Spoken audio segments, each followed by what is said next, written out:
to another episode of Thinking Out Loud, Surviving and Thriving in an Accommodating World. This is the first episode actually that we're doing. My name is Patricia. This is Don. He's a parent of two of the campers in our studio audience today. And we are going to be talking to Don actually because he's willing to share with us sort of a game plan for his two sons that are, a little bit older members of our audience and what they're planning to do as a family. So thank you for joining us, Don. You're welcome. Can you tell us quickly, this is just a 5-minute podcast, so if you could just tell us quickly about your family situation and what you guys are planning in the next few months. Well, we've been living in Mississauga now for 51 years when my wife and I got married and moved out there. Our two sons are 41 and 49 years old, so we're getting a little concerned about our age and the future for our sons. They've developed quite a community of friends and everything in Mississauga, but the unfortunate part is the costs to stay in Mississauga are just too high to be able to give them something worthwhile rather than just condominiums.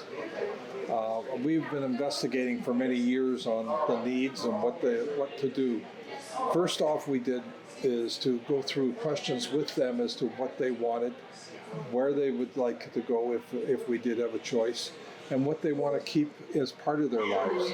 So we made a point of keeping up with the Special Olympics 5-pin bowling and finding somewhere that has that.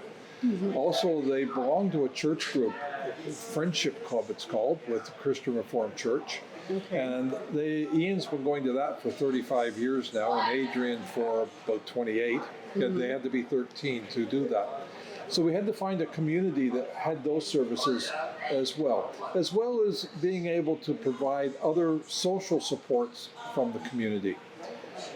So it turned out that London was probably our best bet. We were able to purchase 2 townhouses, giving them a lot more room. They're 1,680 square feet each, 3-bedroom with a basement, 2 stories.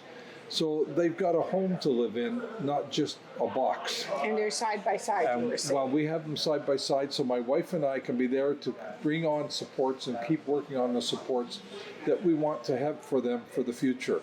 And supports that can keep rolling over once we're gone. Along with the family, we're hoping to develop a microboard, which will help create the support in the background for the boys.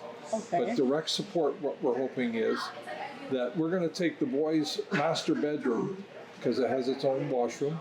We're going to open it up to rental for a student from one of the colleges, because one of the other things there's in the Fanshawe College in London, they teach developmental services.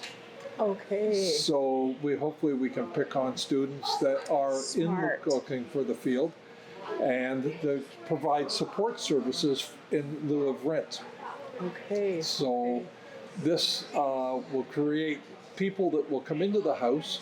We realize it could be fairly transient, but work well to help create other supports for the boys that could become future contacts lifelong in the future for them. And then you and your wife will still always be there, obviously, until to continue doing the things that you do. That we do, yeah. Sort of scaffolding, side by side. I guess.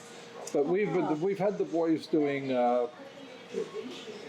culinary training. We have a gentleman a chef comes in every 2 weeks for an evening and takes them through a meal that they plan on. We've been doing other things to set them up. They are anxious. We're all anxious. It's a move. We've lived in Mississauga for 51 years. Yes, I've known you for I think 20. Yeah, at least, yeah. School, at least, yes. And so it's hard to uproot yourselves from your basic community that you've been in and developed a lot of your friendships. But this move, I think, will prove a challenge in that, yes, we've got to learn new people and new friends, but also they actually opens up the ability to meet new people that might prove to help out in the future more. Oh, thank you so much for sharing that with us. You were mentioning it to me offhand last week, And I just thought it was a really, really brilliant idea that members of our Life Lessons community would really be interested in hearing about. So I want to thank you and your wife for giving us this time, wishing you the best, and thank you for joining us for our podcast today. Well, you're Take very care. welcome. Take care. Bye.